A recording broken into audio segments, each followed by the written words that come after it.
गो block रे जिलापाल जनशुणाणी कार्यक्रम अनुष्ठित। सूचना प्रकाश कि सोमवार गो पंचायत समिति बैठक गृह में जिलापाल अभियोग जनशुणाणी कार्यक्रम रही बेले एथिरे 31टी अभियोग पंजीकृत होता।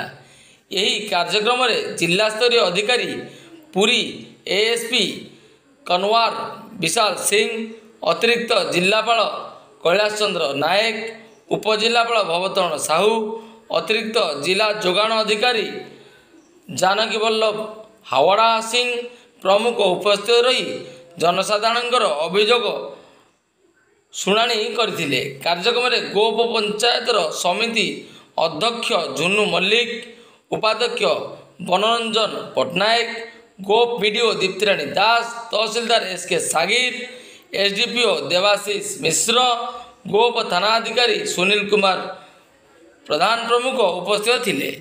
यही अवसर में विभिन्न अंचल आसीथिबा 31 जन सेमानंक विभिन्न अभियोग पंजीकृत करथिले।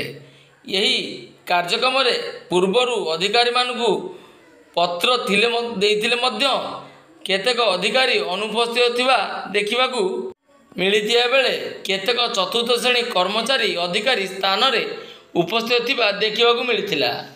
पूर्त विभाग जंत्री अनुपस्थित थिया बेले ग्राम्य उन्नयन विभाग कौनसी कर्मचारी किंबा अधिकारी उपस्थित नथिले। सेहीपरि उद्यान विभाग अधिकारी अनुपस्थित थिया बेले अबकारी विभाग अधिकारी अनुपस्थित थिया मध्य देखिबाकू मिलिथिला। फल असंतोष सृष्टि पाइथिला। सरकारक पक्षरु प्रत्येक 6 मासरे जनसाधारण निकटकू आसी अभियोग शुणाणी लगी निर्देश दिया बेले प्रशासनिक स्तर में समस्त अधिकारी चिट्ठी पाइथिले मध्य कर्मचारी माने विभिन्न समय अनुपस्थित थिबा जोगु असंतोष वृद्धि पाउथुवा देखिबाकू मिलिछि।